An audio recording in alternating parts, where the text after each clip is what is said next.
नमस्कार, आप सभी का स्वागत है टीएनपी न्यूज में। मैं हूं आपके साथ निधि उपाध्याय। नजर डाल लेते हैं उत्तर प्रदेश की खबरों पर।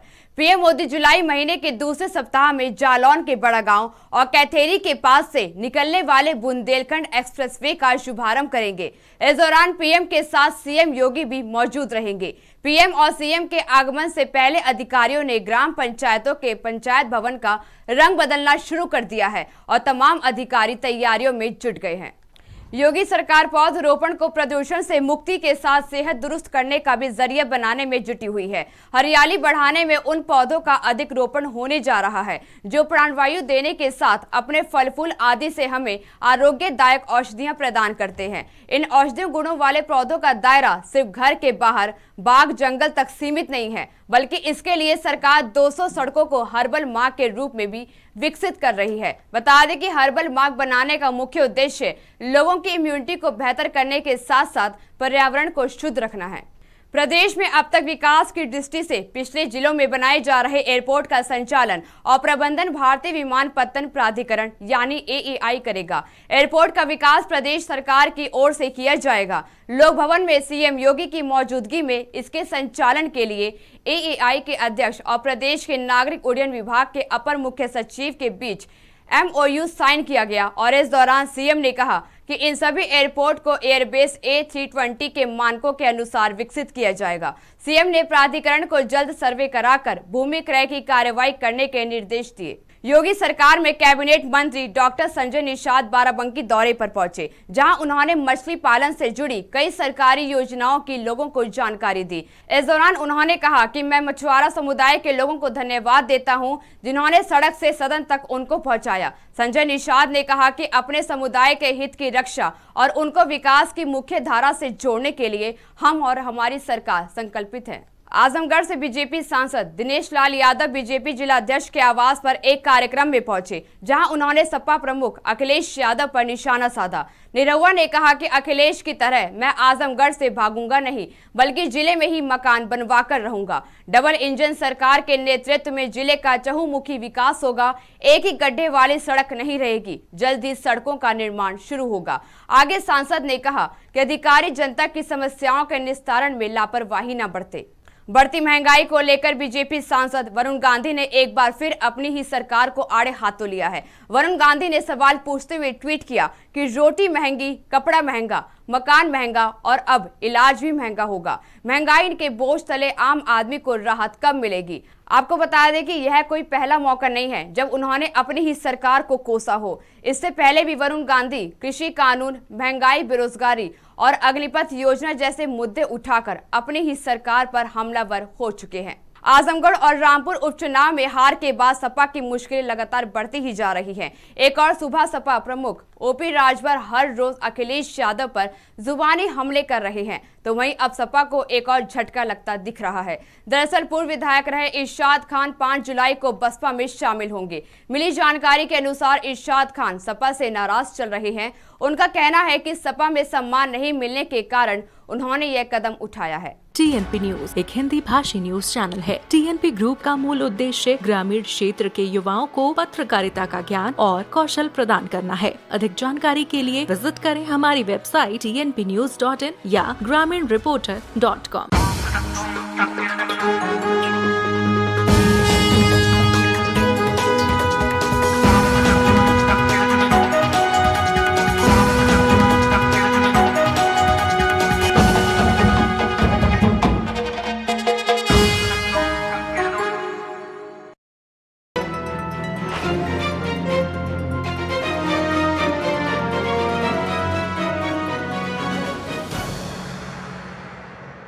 ताजमहल के मंदिर होने को लेकर चल रहा विवाद काफी पुराना है। विवाद उठा था कि ताज के 22 बंद कमरों में देवी देवताओं की प्रतिमाएं हैं। हालांकि अब मूर्तियों और मंदिर होने के दावे पर बड़ा खुलासा हुआ है।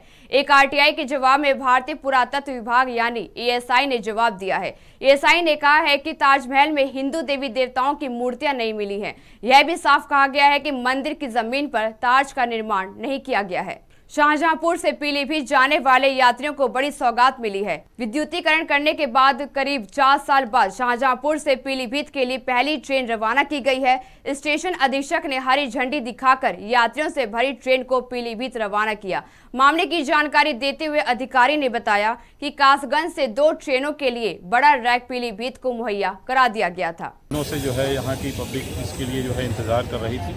आज बहुत दिनों बाद इन लोगों की ये एक समस्या का निदान हुआ और सुविधा शुरू हो गई है। शाहजहांपुर से पीलीभीत के लिए कितनी जोड़ी ट्रेनों को चलाया जा रहा है? अभी 2 जोड़ी ट्रेनों को चलाया जा रहा है। इस सब एक बड़ी चीज़ देखने को मिली है कि भारत सरकार ने तो उपहार दिया है, तोहफा दिया है, लेकिन रेलवे के जो अधिकारी हैं या फिर जो ट्रेन का जिस तरीके से वेलकम वगैरह होना चाहिए नहीं हुआ, बड़ी उदासीनता देखने को मिली है।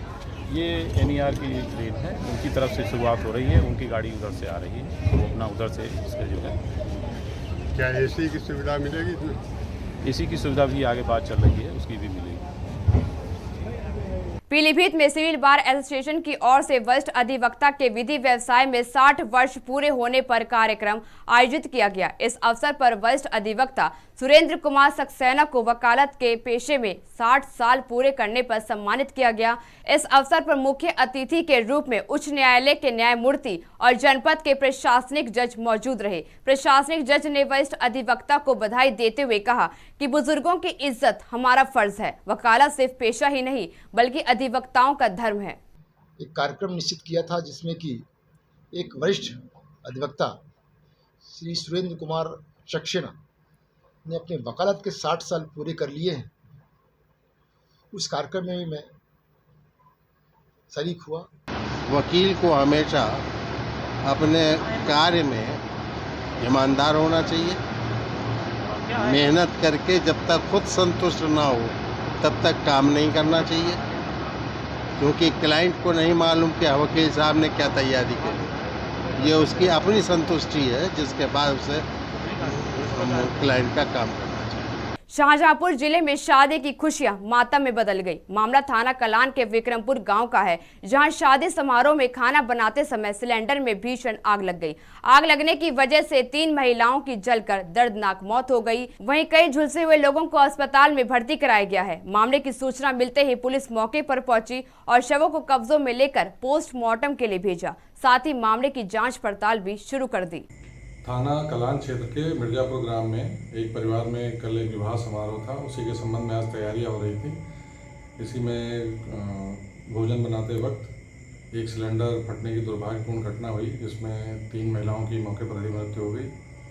उपचार के दौरान कुछ लोगों को भर्ती कराया गया था, उसमें एक महिला की मृत्यु हो गई है। मौके पर पुलिस अधिकारी और मजिस्ट्रेट द्वारा निरीक्षण किया गया है और अग्रिम कार्रवाई की जा रही है। बाकी देश और दुनिया की तमाम खबरों के लिए आप देखते रहिए TNP न्यूज़। खबरों को विस्तार से जानने के लिए आप हमारी वेबसाइट पर भी लॉगिन कर सकते हैं। हमारी वेबसाइट है www.tnpnews.in। नमस्कार।